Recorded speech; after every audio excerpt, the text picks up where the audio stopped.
On that note, Patrick, why are you doing this? All right, so What are your goals for the show? yeah, so I was jumping. I've been thinking about doing a podcast for a while. Didn't know what exactly I wanted to do it on, or what I would be good at, or anything like that. But then all of a sudden, it clearly dawned on me. Oh, dude, Patrick, you got to do a Lord of the Rings podcast.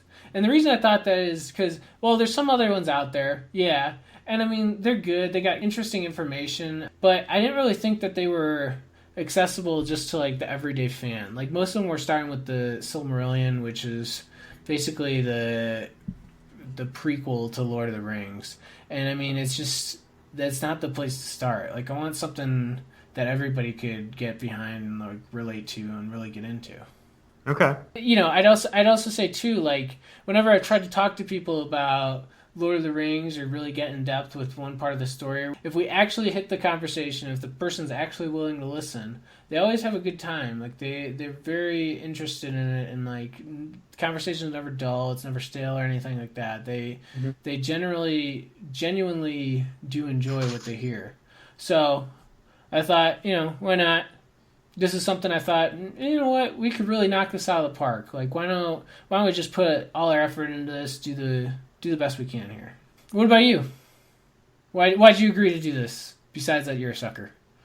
Yeah, besides being a sucker, I did enjoy the books and the movies, and I think they're actually much more complex stories than they get credit for.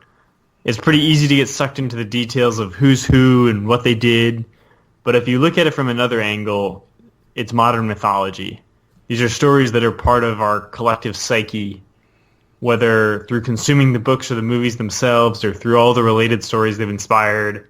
Like I would argue Star Wars and Harry Potter are plays off of Lord of the Rings. I know that's a controversial opinion, but just like ancient myths, there's a lot to unpack and understand in terms of where certain parts of each of these stories came from and what they teach us. And at the end of the day, I enjoy a good book club, and that's what we got going on.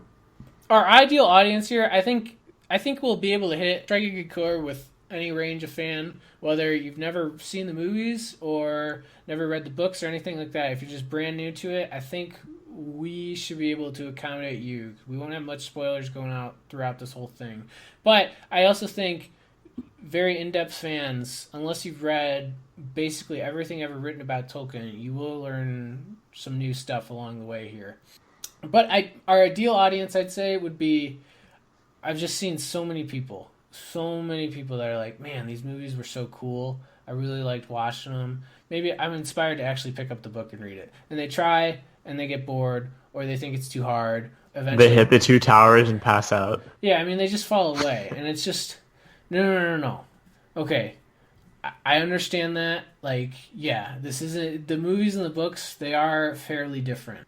But let me walk you through it. Let me hold your hand through this. We will help you realize that these books are timeless classics here. Like Clover was saying, this is the modern mythology. This is something that can be related to by everybody. There's more going on than just what meets the eye. It's not just a fun adventure story. Like let's see what we can really learn here.